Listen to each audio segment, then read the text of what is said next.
Excellent viewer, we promise you that we'll be presenting to you every activity of IKEJI Arochukwu Kingdom. Adamazi TV is with the responsibility of connecting all Africans back to their roots. Today in IBOM Titi, we are in Aliogo IBOM Titi, Arochukwu Kingdom. The event of today will be unveiling to us all the IBOM kindred and beyond as they will be having their convocation. The event today is known as NKWO IBOM. There will be demonstration of wrestling known as Mba, and also other masquerade will be dancing. All the kindred from IBOM specifically like Ugwakoma village, Abagu village, Ujari village, Amasu village, Amukwa village, and other IBOM kindred that cut across Arochukwu Kingdom will be present here for NKWO IBOM. We want you to be expectant as we are going to roll through all the events making NKWO IBOM. I am Totin Meragini Charles, reporting from Aliogo IBOM Titi, Arochukwu Kingdom.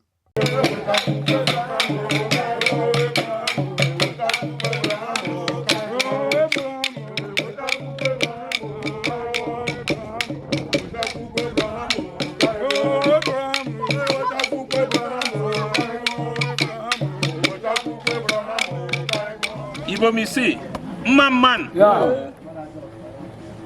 ARO Kibo, man.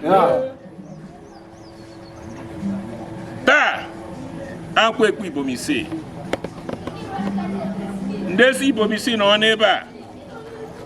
O mena la eme kwa afọ ya na-eme afọ harafọ. Ya na-arị ọbụ ndụ onye ukwu ndụ onye nta. Ndụ azụ ndụ mmiri. Anya na-eme ya ugbo abụọ. Eme na NKWO emegba anya ya. Ndị ekpe agbaghị ine. Ama agba mgba omenala. Ugbo olu ka anyị na-eme ya n'ebe a. Ya na-arịọ ndụ nwoke ndụ nwaanyị ndụ azụ ndụ mmiri. Ka anyị gwọrọ ụmụ arụ. O nwere nwata na-ekwu mgbu egbu okoro. O nwere kalenda. Ọ na-ewepụta na ya bụ ezi IBOM na ya beji ime NKWO n'ogo nke a. Uwe emeri eze. Nne ya bute eze, nna ya bute eze IBOM. Usokwanụ na n'upote eze. Yosi ya bere ime NKWO Igbo. Ya na-eme Ganiv invite ma dozi udo siwo. Ọnụ ka ya na-atọkwara wo. Izu aka o megbu isi ndị IBOM niile. Izu owo ma abịa n'IBOM. Ka o megbu isi ndị IBOM. Nwoke bute nwa ambulance. O meji ebuo. Onye ọbụla kwanyere onwe ya ugwu. Anaghị aza agụ ha dị iwu court. Anyị ndị gara court nwee mmeri. Anyị mere ezi IBOM ji lachikwa n'oche eze ya. Godi lachikwa n'oche eze ya. Agụ nke otu kwuru ya bụ agụ ka dị. Ma ọ achọghị ị na-akwanyere court ugwu. Ụmụ IBOM na wonde anyị ma eme ihe court kwuru. Ma ọ achọghị ịkwanyere ugwu. Ụmụ IBOM ma eme ihe court kwuru. Ihe anyị nọ bụ egbe ebere ugo bere nke si ibe ebekwa nkukwa ya n'ike. Anaghị eji polisi na amị anara m ibe ihe n'ala arụ nke a. Ọ sakatara kporo mgbọọlụ ọgba ya nnu. Kalenda iso. A kalenda eze ọtụsị. Maazị Ọnọ Ivi.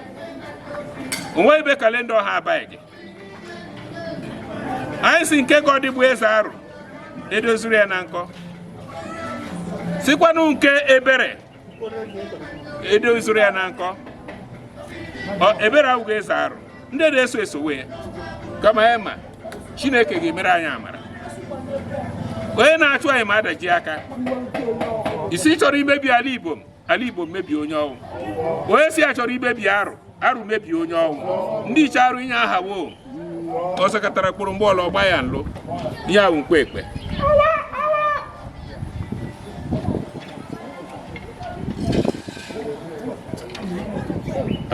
ekpe agbaghị ene ebupụtara nkwa mgba omenala Ibom isii ebupụtara nkwa mgba anya bụ omenala Ibom isii anyị na-eme ruo ya n'ala ilekwa mmanya ṅụrụ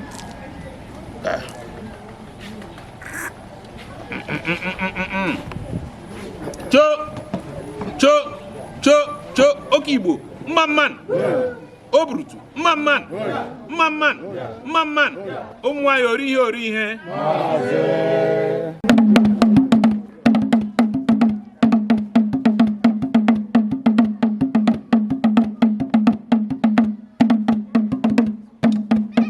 Maazị ndewo ileru anya already ịmara ha n'anyị anyị bụ ndị Adamazi TV aka ọrụ anyị nza ọnwa 9 ị na-akọva ihe niile gbasara IKEJI Aruchukwu Kingdom Anase Media House kalenda isokwanụ bụ kalenda eze ọtụsị emere anyị ka ị mara na ndị arụ mere ọgụgbo egbo ewepụta kalenda udo ọkwanụ kalenda udo a ka isobe kemgbe IKEJI a bidoro taa asị anyị na onwe ihe a eme na Ibom isii onye mere anyị ji nọrọ n'ebe a taa biko maazị kwuturu anyị afa gị na ihe a na-eme taa.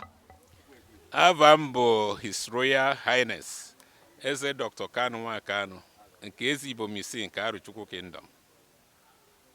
Ihe a na-eme taa omenala ile anya ekpe agbaghị n'aka ama anọ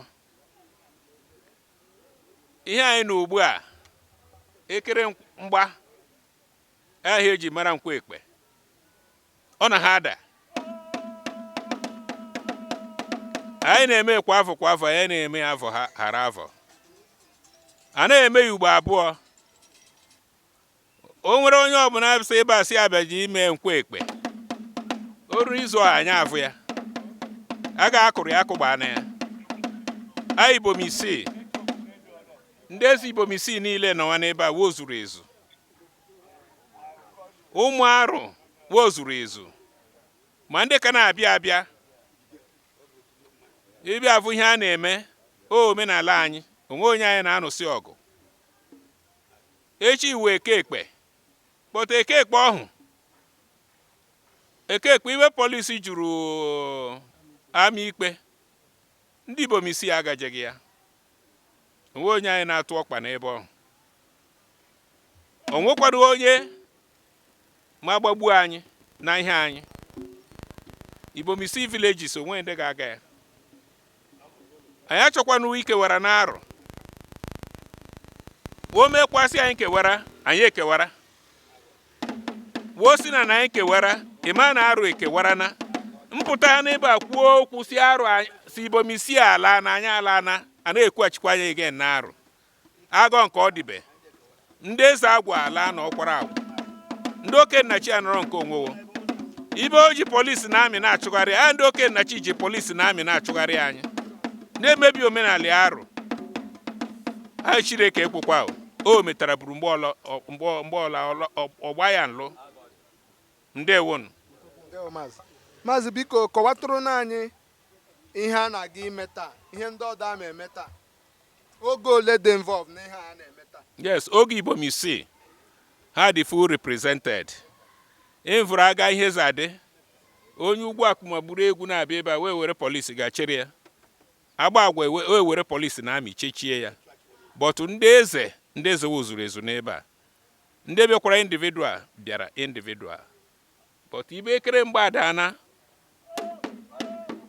ekpe gị gbage nkwa ekpe obidona emegba ugbu a ama eme ndị mmadụ entertain dịka agaghị nze emekwa ama aṅụ biya ama aṅụ mmanya ọkụ ama aṅụ nke mmiri ihe anyị nọ Chineke ma edu arụ ihe anyị nọ nke bụ nke mmadụ were enye ya anapụkwa mmadụ ihe ịnapụ mmadụ ihe onye ọwụ ihe yo nke ya onwe ma evukwa ndewonu ndewo maazị onwere ihe nwere ike ikwuturu ndị Adamazi TV maka obi anyị bịara taa Chineke ma gọzie zare izu IBOM gbapere mgbala agbachiri mgbala ekpe oge ọdọ gbachie mgbala ekpe agbachie na mgbala ekpe IKEJI ebidona ana IBOM gbachie mgbala ekpe abana abụọ agbachiri mgbala ekpe aya bụ awada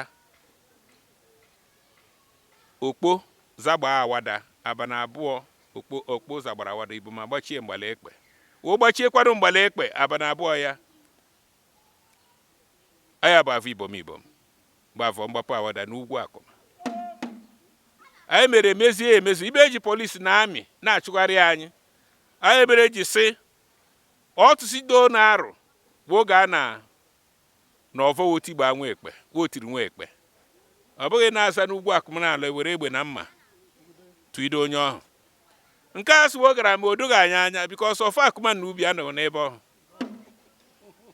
ọfọ akụma na ubi anọghị n'ebe ọhụ onye si na ọfọ akụma na ubi na ebe ọwụ osiwo gara tie nwa ekpe ya ọpụta ọwa adịghị afụkwa na ọfọ ha anya anya bụ ọfọ arụ nwata a na-eku imu mbọ a na-eku emos ọ gara awada ịga nọ ebe ezi IBOM isi na-anọ n'aka ike nke eze ọtụsị gị isi ama ịlaghị n'ebe ya na ị chọrọ igbu ya nwa m ya ọsa n'ebe ọwụ chụpụ ya ivuna ihe dum nwere usoro na arụ ị na-aga anara mmadụ ihe n'ike amị na polisi anaghị eme bikonu ihe m na-ekwuru ndị ada maazị telivishọn ihe ma adịrị enyi n'ama ihe ma na-edu arụ na-ekwu nke ọmụ eziokwu ndewonu ndewo maazị onye nwe anyị gọzie gị maazị ndewo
Maazị ndewo anyị bụ ndị Adamazi TV aka ọrụ anyị bụ connecting all Africans back to their roots maka onye ọbụla nwere ebe ọza anyị nọ na IBOM village IBOM etiti Arochukwu Kingdom a gwara anyị na today na enwere emume a na-eme biko kọwatụrụ anyị aba gị na ihe a na-eme taa. Ava m bụ Ben anwa ọkwara tọti eze ogo agbagwu eze ọtụsị amata eze obi IBOM isi Arochukwu Traditional Kingdom. Ihe anyị na-eme taa bụ nkwọ ekpe IBOM isi. Nkwọ ekpe a bụ izu dịka taa ịkpụ nkwọ. Ọ bụrụ na izu emere avọ ọsụ gacha izu nke abụọ ya bụ nkwọ ekpe IBOM isi. Ọ ihe anyị na-eme mmemme ya taa. Hapụkwa na ndị mmadụ n'ihi aga ala Arochukwu zadị taa abịaghị. Ọ bụrụ na mgbe a bịara ntụtụ ndị ive na-akarịnụ over 10,000 people mezukọta n'ebe a maka nkwọ ekpe ogo niile ma abịagba peti nke a n'ihi aga ọzọ adị n'ihi mmekpazi ndọrọndọrọ dị n'arụ. Ihe mere anyị ji sị ka anyị mee ya na ụdị ntakịrị a ka anyị kwakwara ndị ichie ugwu mere onye ruturu woni. Ndewo maazị Maazị ndagwana ihe ị nwere ike ikwuturu ụmụ arụ maka ihe adịnala. Ihe m na-ekwuru ụmụ arụ maka ihe adịnala bụ oche eze arụ bụ oche omenala, ọ bụghị oche chọọchị. Onye ọbụla bụ eze arụ nza arụpụrụ, nna m kwuru m, onye ọbụla bụ eze arụ na-aga na nkoro okennachi achụ aja. Eze arụ abụghị church affair. Eze arụ bụ ritual chieftaincy title. Ịnụ ihe m na-ekwu nkuru ya ngeni ritual chieftaincy title. Ọ ihe the post of eze arụ bụ, ọ bụghị eze church. And n'ikwukwa na ọ bụ ritual chieftaincy title, o nwere nsọ. O nwere nsọ. Ọ bụrụ na nsọ asọghị nsọ ahụ, ndị ive ada isi ya. Ọ ihe mere na anyị ji saa anya anyị mmiri na ihe gbasara onye bụ eze arụ. Ọ bụ ihe omenala.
anyị bụ ndị Adamazi TV. Aka ọrụ anyị bụ ịkọnekti ihe ọbụla nọ n'Africa back to their root. Anyị nọ nwa na-arụ kemgbe IKEJI a na-akọba ihe emereme IKEJI a. Taa akpa anyị saibịa na IBOM etiti, IBOM ISII, Arochukwu Kingdom. Biko maazị kpọtụrụ anyị afa gị na ihe a na-eme taa. Aha m bụ Chijioke Ije Francis Ogwuma Eze Amasu Eze Alo. And ihe anyị na-eme taa bụ NKWO IBOM ISII nke anyị nọ n'elu ugbu a. And ihe niile gara n'udo. Anyị ndị nkwere ndị achọghị nsogbu. Anyị chọrọ udo mere anyị ji were hụ na emere kalenda ụmụ ọtụsị ka eze ọtụsị nọ n'elu. Anyị hapụ kalenda Godide bụ eze arụ, hapụ kalenda ebere, na-eme kalenda ekewu nke ụmụ ọtụsị bụ nke anyị ji wee chọọ udo na arụ n'ihi anyị achọghị nsogbu. Ọhịa anyị nọ n'elu ya ugbu a. Ndewo maazị. Ndị ọkwa ihe nwere ike ikwuru ụmụ arụ maka ihe a dị n'ala ugbu a. Ihe nwere ike ikwuru ụmụ arụ bụ na onye ọbụla ekuru mmiri vịa ivu ya rịọwa Chineke, n'ihi ihe anyị na-ahụ n'ite akwụkwaghị ovu nke a na-eme omenala ewere polisi na amị na-achụgharị. Arụ ejirighị polisi na amị na-achị ọchịchị arụ. Anyị na-achị ọchịchị arụ, anyị na-eso arụ n'udo. Asị a na-eso arụ eso, anaghị achị arụ achị. Ugbu a na-eji polisi na amị na-achị n'ike bụ nke anyị ndị achọghị. Ebe nna anọ m n'omenala ọmụ wee Eze Alo taa na arụ enwe onye ọzọ ọmụ na-agọ n'ọgụ Eze Alo. So akwara m aka m ọtọ. Onye na-achụ m na-achụ onwe mụ na nkwukwere onye na-achọ nnọ n'ọdị onye ukwu biri onye nta biri, ọdụ onye ukwu ma ọdụ onye nta mma. Ndewo. Ndewo maazị. Ndị ọkwa ihe nwere ike ikwuru TV anyị maka ihe anyị na-eme. Obi dị m ụtọ ebe ọ dị ukwuu ibi nwere ike ịbịa na-anatacha ọnụ okwu anyị na-afụkwana ihe anyị na-eme. Chineke ma gọzie unu n'aka ọrụ unu, gọzikwa ezinụlọ unu. Unu ga na-aga n'iru site n'ugbu a ruo mgbe ebighị ebi. Ndewo maazị. Chineke gọzie gị onye eze birikwa. Ndewo maazị. Ndewo. Ndewo maazị ibe m. Anyị bụ ndị Adamazi TV. Dịka anyị na-eme anyị hụ ka ị batara, so anyị sị ka anyị mara ma n'ejiji gị, anyị sị ka anyị mara na onye bụ ịkọwatụkwanara anyị ihe a na-eme taa ọ ihe ị bịara taa. Ndewo maazị. Ndewo Adamazi TV. Ana m ekelekwu n'ebe ọ dị ukwuu maka mgbalị unu. Mụ ava m bụ Ọjị Odo. Ọmụwụ ọjị ka n'odo, but eji Ọjị Odo mara m ebe ọbụla. So and mbụkwanụ nwa afọ arụ n'ebe a from Eze Aro's Palace. Anyị dewu ndị oke n'ọrụ. So ihe a na-eme n'ụbọchị nke taa nwa bụ NKWO IBOM. Due to challenges a na-enwe n'arụ, eche na ọma hold, but to God be the glory. Anyị nọ ebe a taa ma before mmiri bịa disrupt ndị mgba na ha agba, ndị egwuregwu na-egwu, a na nwa aṅụpụ mmanya, emekwa omenala ya na-eso. So ugbu a nwa na mmiri bidoro due to nsogbu ndị polisi na amị na ndị gọọmenti ji na-enye anyị atụghị kanopi aga dị mbụ eme everywhere, onye ọbụla emere ọnọdụ ya. So ugbu a nwa mmiri na-achụbatala anyị nọwa n'ime palace ezi IBOM ọtala, but Nkwe bụ menwele isi and emekwala anya ya n'udo na ọṅụ. Ndewo.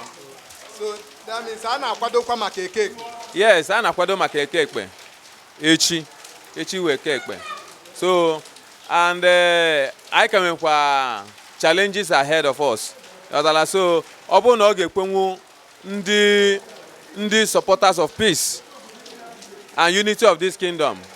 Sika, instead of ịbịa log ahead with ndị police ma ịbịa ekekpe n'ogo IBOM ebe ọnwa mụ na asị ka ime ya n'oge IBOM ebe a agaghị ama ikpe ewere ma amọdka ma anyị niile setere ịgbagbu isi anyị. So sị ka anyị nọkọtakwa onwe anyị n'IBOM ebe ọnwa mee ekekpe isi oge ọbụla chọrọ ịbịa wo bịa agụụza chọrọ ịbịa. They can come individually.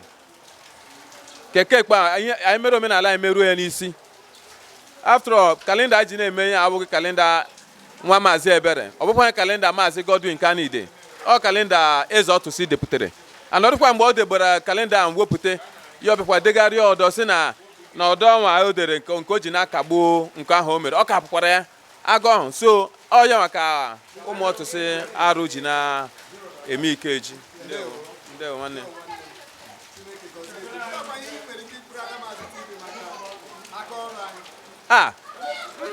Onwe ya ọdọ nwere ike ikwuru Adamazi TV ma ọ bụghị ya jide ka o ji na ọ na-agbalị imekwa ka ihe na-eme n'arụ kingdom in general na-aga worldwide na-esekuleti. Adamazi na-agbalị.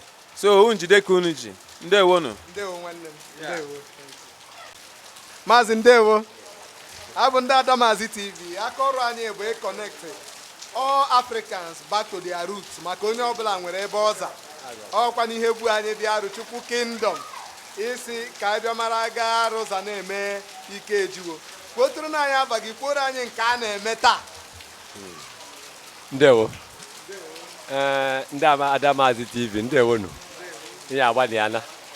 Ndị iji abidoro anyị bụ aka ọrụ iyi ha agbalị. Mụkwanụ bụ Chief Prophet Godwin Ogbonna ya. Ọkwanụ m bụ Secretary Ọkpankpọ Chukwu Kingdom. Ndewo.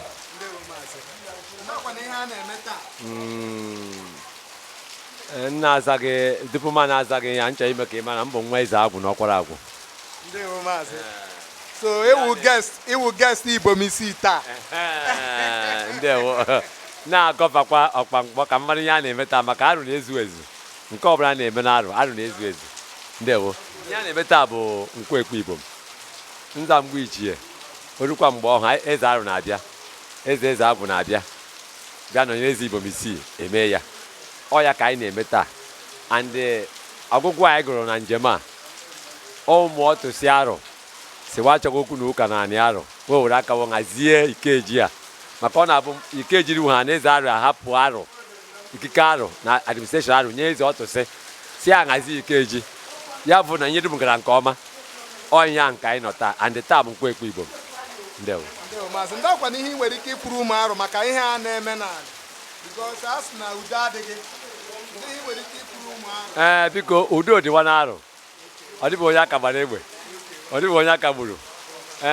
Ihe niile a na-eme asị ọ gọọmenti na-abaitara.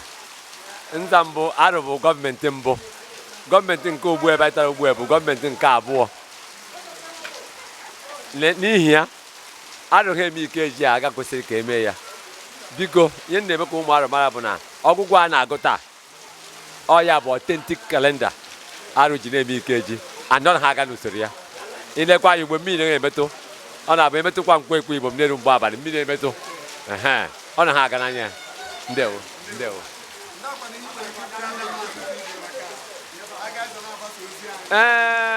Ụwa niile abụra na ọyị ndị chọrọ ime ka arụ mara nke bụ eziokwu maka ihe anyị na-alụ ọgụ bụ ka nke bụ eziokwu pụta maka nwa mgbe ntakịrị ugbu a ndị Adamazi eso anyị zara ụtụtụ ya zara mbido ya ruo ugbu a wuo nọkwa n'ọrụ ya which means wuo ji nwa comprehensive record of what is happening in Arụ. Anyị kwuru si na nwa nna ya nọ ndụ anaghị achị arụ. Onye mụrụ ejima na nne ya bụrụ ejima anaghị achị arụ. And ihe anyị na-eme ugbu a bụ omenala anyị agaghị divert from it maka ndị ichie. Ndewo.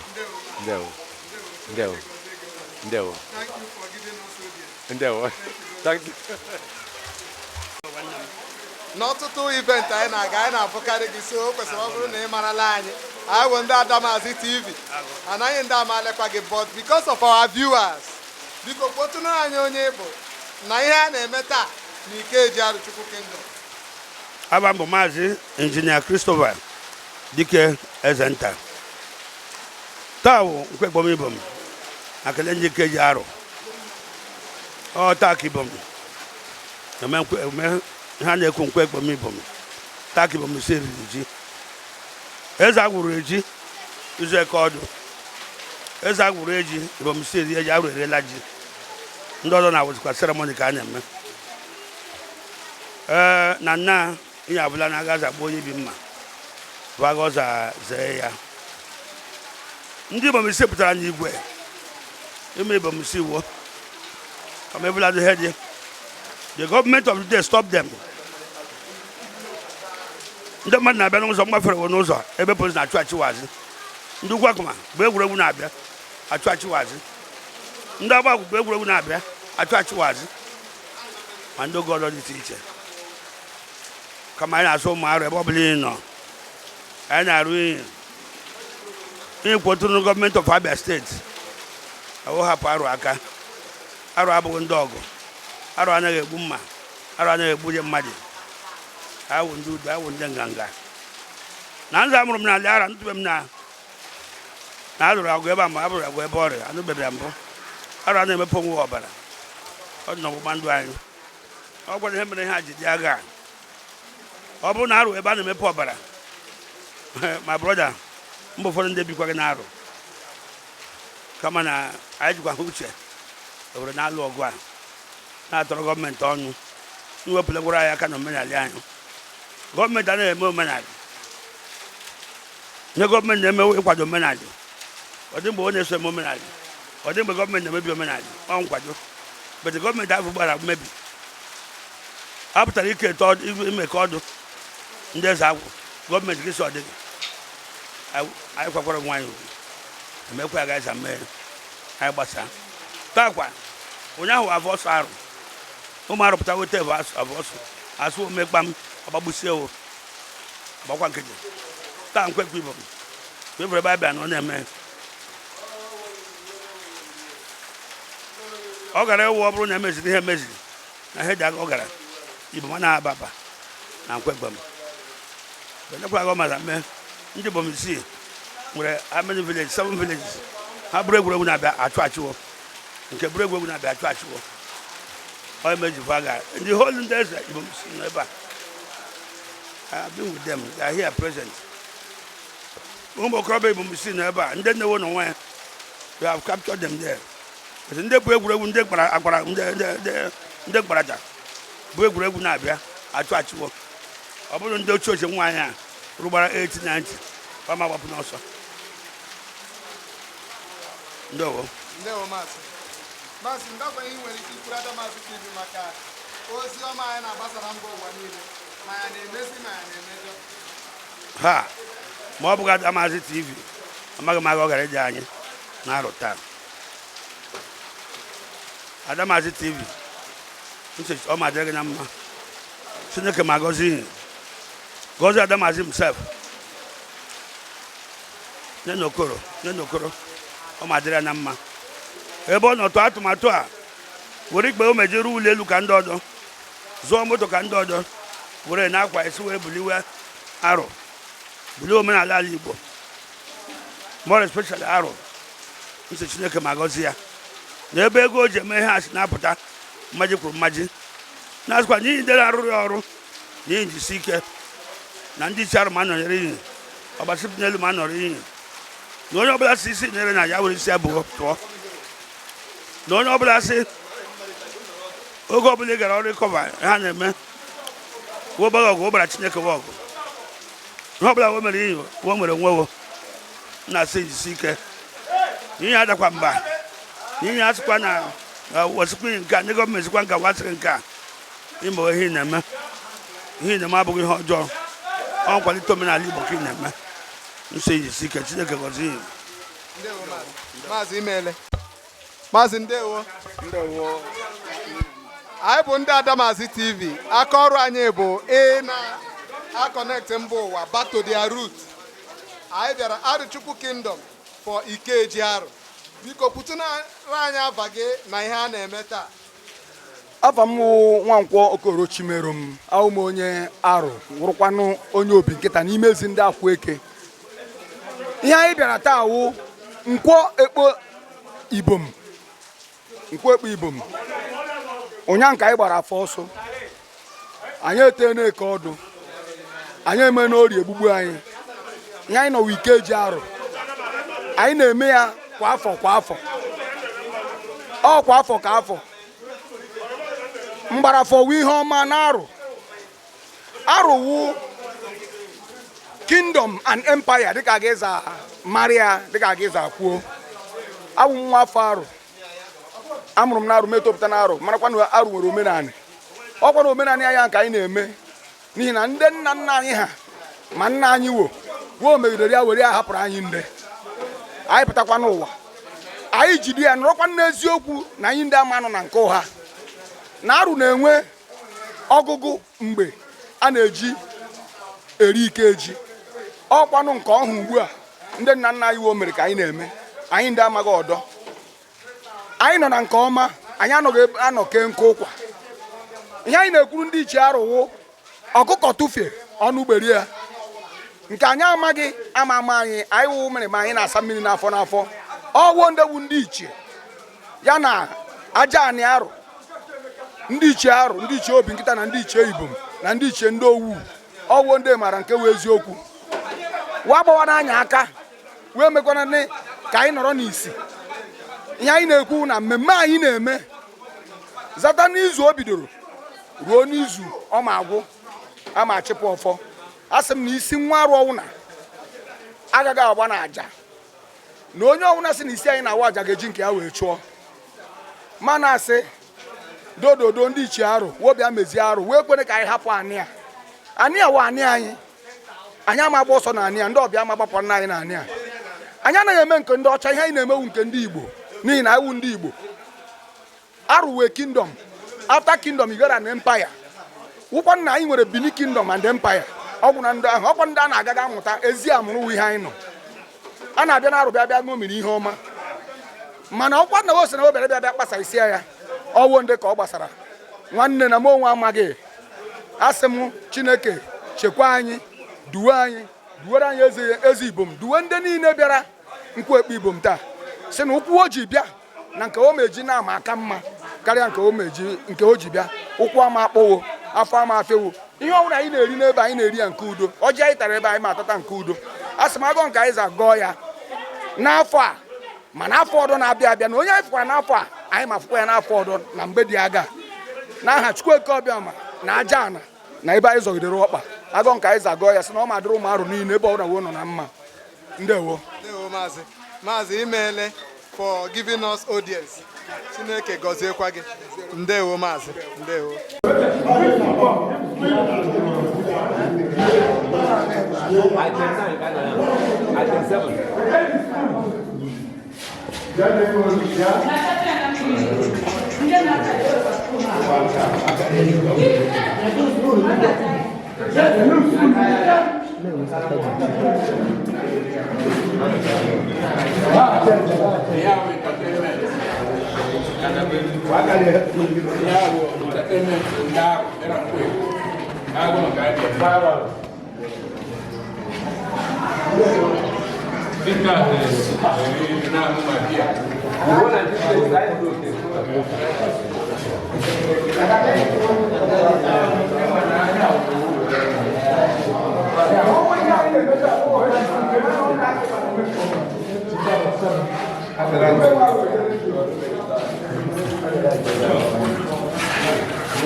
abụrụ nwa arụ ọ bụghị ama dị arụ ndị abụrụ ndị ama dị arụ ndị bịara ibibi arụ ebe dị arụ ibibi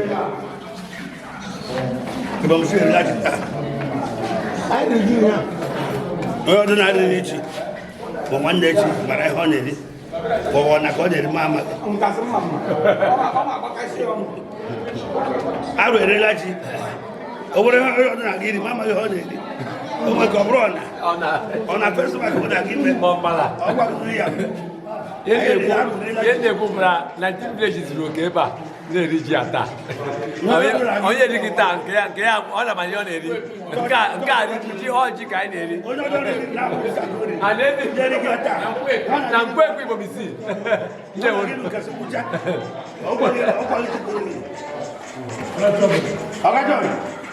onye ọbụla sịrị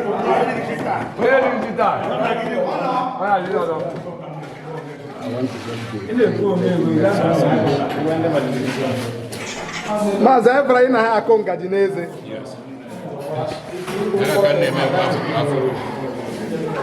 Ka nna akwụ ụmụ arụ na Nkwekwe mmeri ndị mmanya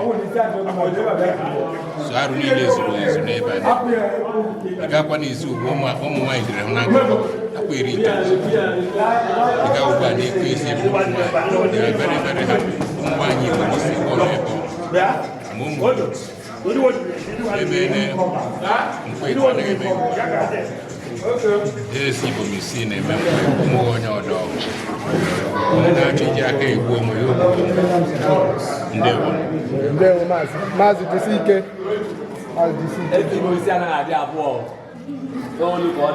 Ndewo nwanne m. Anyị mere anyị ka anyị mara taa na iji maakị ya Nkwekwe Ibom Isii na one thing Ibom Isii does not joke with bụ mgba nke a na-akpọ local wrestling n'olu bekee. Ana anyị lere aga mgba ha ji gaa taa a na-akọwara anyị na ọgụ bụ ọka mgba dasi ihe niile pụsara mgba atọ ọgụ were wo tụọ n'ala azị gị vụọ wovo kwutere anyị ihe bụ ava gị ikworo anyị aga ọza gaa taa.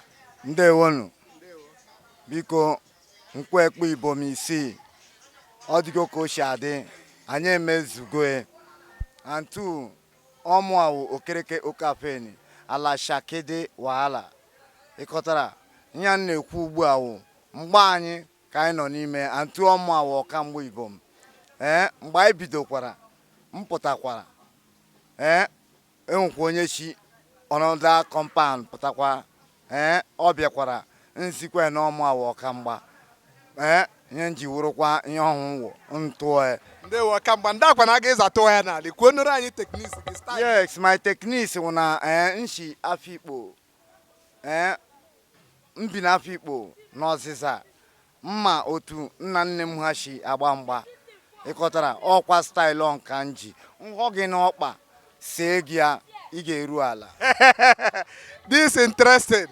Our viewers would like to hear more of this. Tell us another technique. I tell you na techniques mmego otu a gị bere machi ya gị ya see gị ya gafele ịghọtago. Ndewo ndewo nwanne. Ndewo my brother. Ndị ọkwa ihe nwere ike ikwutere ụmụ arụ maka mgba because ihe eji mara Ibom Isii. Yes, mgba wụ traditional anyị omenala anyị our happiness antu ihe anyị chọkwa n'arụ wụ happiness ịkọta onye ọwụla chọrọ ịnara anyị our happiness cannot get happy ịkọtara oyi mere eze Kanụ eze Ibom Isii ji esi na a ga-emezu dị omenala oyi mekwara o ji meme invite from Aba nlọta na IKEJI a bịakwa mee ihe kwetiri ime.